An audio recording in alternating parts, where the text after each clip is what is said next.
When I was a kid, my grandpa used to tell me stories about a red-eyed giant that lived in the woods behind his house. It was one of those things that was both equally fascinating and terrifying. Every time we went to visit, I'd beg him to tell me more. But whilst also being too frightened to ever go into the woods myself, my mom would shake her head and scold him for scaring me, while my dad would stay quiet. One time, I asked him about it since Grandpa still lived in the house that both he and my dad grew up in. Dad admitted that one time he had seen something in those woods. He hadn't gotten a proper look, as he'd been too scared. But whatever was there behind the trees was real big and real skinny. He didn't remember nothing about red eyes, but he got the distinct feeling that he was being watched. So he never played in those woods again. Once I hit my late teens, Grandpa started to get sick. Then, when I was a junior in my college, he passed away. It was the first time that I had been back to the house for years, having always gone to the hospital. As I stood there in the kitchen, staring out at the huge window into those woods, I had never dared to go into again as a kid. I was filled with the overwhelming urge to do it. I was a man in that point, no longer a kid. I studied the field. There were no such things as red-eyed giants, I thought. So, off I went. I didn't really have a plan at the time, just wanted to walk. I guess I was hit by the beauty of it, and felt remorseful that I have been swayed by childhood fantasies and missed out on years of playing with all this wonderful nature. The further I walked, the more annoyed I began to feel, at myself primarily, for believing such nonsense, at my grandfather for scaring me. I'd conveniently forgotten how I was equally scared and thrilled, and at my dad for the verification. At some point, I just stood there, fuming, grieving, venting. I realized that I did not have a clue where I was, couldn't see the house or even had any idea which direction it was in now. And right on cue, that was when I heard the noises. 'Cause up until that moment, I had been so preoccupied with my own emotions that my senses, I think, were delayed, if that makes sense. What I mean is, I hadn't allowed my ears to notice how quiet it was. Hadn't seen that there were no little critters running around. No birds. Nothing. That, despite being completely out in the open, the air smelled close and damp. The noises seemed to be coming from a very tight cluster of trees. Their branches so tight and entwined, there was not a scrap of light to be seen. It almost looked unnatural. So, I stood there for a moment, contemplating the next move. And that's when I truly saw what my grandfather told me. I guess it would have qualified as a giant to my grandfather and dad, as they were kids when they saw it. It was real tall, that's for sure. But I'd say more like 7 feet. I'm 6'4" myself. It was more length of its limbs. It had long, sickly arms and legs, whereby human arms reach around thigh length. These were abnormal and reached down to the knees. It appeared to be a sickly bleach white, and hairless and naked. Although having clear view, it didn't appear to have any genitalia. Its thin torso was sexless, and looked like it was just skin and bone. No fat or muscle. All of that led to an overly large egg-shaped head, with huge red eyes. It didn't approach me. It just stood staring. One interesting thing to note about its eyes is when I mention red eyes, I'm not talking about your cliché red eyes from monster books or movies, where they have the traditional glowing, unnatural red eyes. These were more kind of like an albino animal's eyes. Or generally, if you look at any albino animal, their eyes are red, but they kind of have a red hue to them. That's how these resembled. Like I said, no glow at all. It was just bizarre. Not freezing up, and not sitting there thinking what to do. I wasn't taking any chances. I ran, and I ran, and I ran. I didn't care if I was 4, 14, or 24. There was this thing in front of me in the woods that my grandfather had told me all about, and at one point actually chose to believe in. So, my dad insisted we sell the house. There was no way he ever wanted to live there again. Not with that thing out there. And after my own experience, I can finally say I believe him. Even though this happened years and years ago, we ended up selling the house, and this story is always one that sticks with me, as one that still bothers me. In fact, sometimes I have a hard time retelling it, because it brings back these memories. I hope it helps you.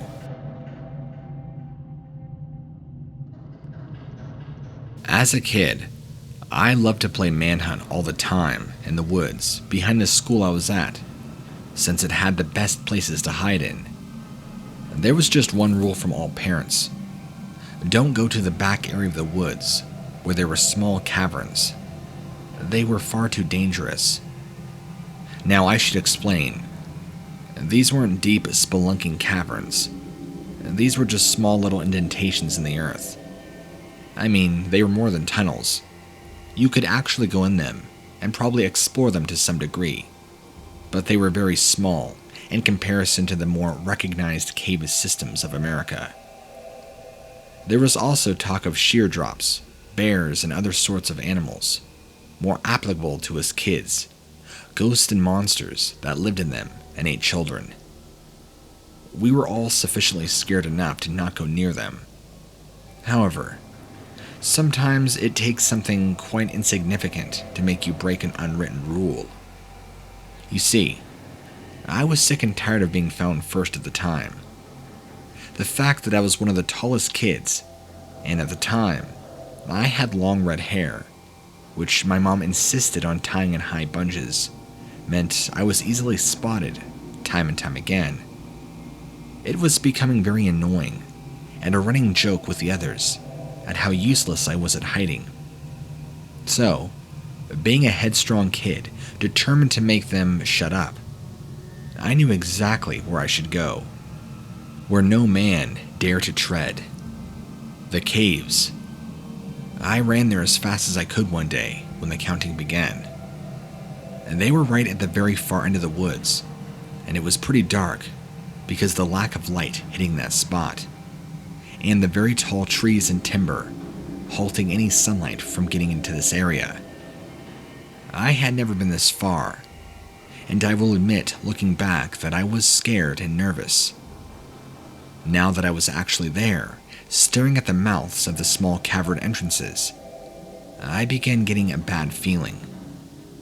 It was probably at the time a mixture of guilt, because I had never really truly disobeyed my parents like this, and apprehension. But being a kid, I thought to myself, I've come this far. I began hearing shouts, swiftly followed by "found you." I had no time to lose. I ran over to the first mouth of the cave and took a deep breath. My best chance ever to actually win the game and to prove these caves were more innocent than we ever thought. I would be a hero.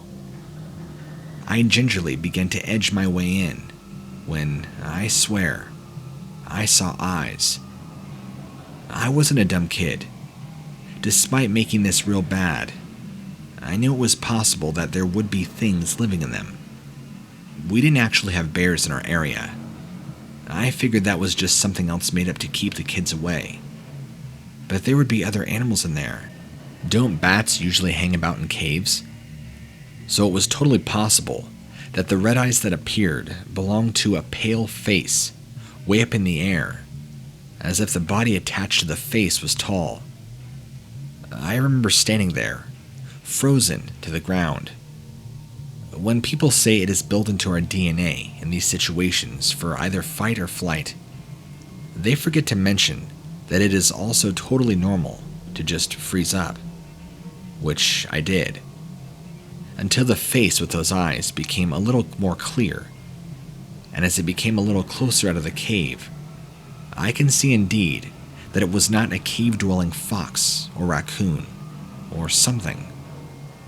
My best guess on it to this day is it was simply an alien. You know, you can get those tiny, stretchy alien toys, kind of like in the dollar store. It looks similar to that. A long, tall body, very stretched arms and legs.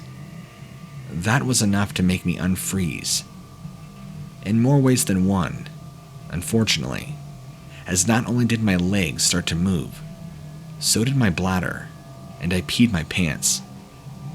I somehow managed to trip over my own feet and fell now on my wet butt. I began screaming as loud as I could, and in the process of doing so, this thing, whatever it might have been, slowly retreated back further into the darkness of the cavern.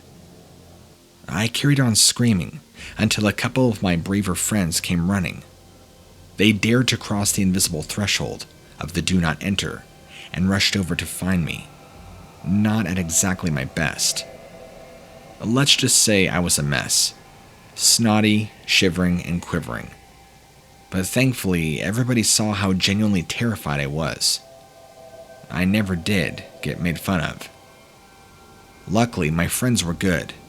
They took me home, let me calm down, and I explained what I saw. Somehow, I didn't get into any trouble. One look at me, and my parents figured I had been punished enough. They also reinforced that we were to never go back to those caves. It actually took us a long time to ever even return to those woods, because before then, we played there all the time. But after that, I even think the other kids were bothered by it. Now, I'm a grown adult with kids of my own, writing this to you. But every so often now, I dream of that tall, pale creature with red eyes lurking in that cave. It still freaks me out.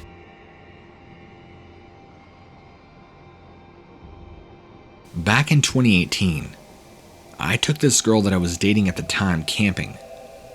She was already an outdoorsy type like me, and it seemed like a real romantic setup. Some alone time with nature, and then sharing a sleeping bag in the evening. I found the right location, not too far away, but in an area of great beauty. I even brought along some wine, cheese, chocolate, candles, all the stuff to make the ladies feel happy. The first night was perfect. So much so, I was beginning to think that she could possibly be the one at the time. With that preoccupying my mind, I wonder if I missed any telltale signs that something was up. We'd planned to hike that morning before heading back to the campsite, so we packed up the valuables and off we went. I just remember that I couldn't stop staring at her. Even after a day and night in the woods, she was still stunning. That might have been why it didn't occur to me at first that there was activity in the trees where we were headed toward. It was actually her who stopped me, pressing a finger to her lips, and whispered. Sure enough, I heard a loud rustling and stomping noises. We could even see trees shaking and leaves falling. Whatever was over there wasn't small. We saw it. The best way I can describe what we saw, well, have you ever heard of the urban legend Slender Man? Because I swear, he, or something very much like him, was standing not too far away from us, totally pale and white, and had large black holes for eyes. Probably 8 feet tall if I had to guess. It looked so disproportionate. I have no idea how this thing held itself up. Long skinny legs, longer arms. I began crying, and we both ran all the way back to the campsite. We packed up and we got out of there really quick. Luckily, this thing didn't try and follow after us, but now we'll never know. We got out of there so quick, thankfully. So, I told my girlfriend at the time, Slenderman is a real person. It's a real thing. Her and I eventually broke up about 6 months later, due to irreconcilable differences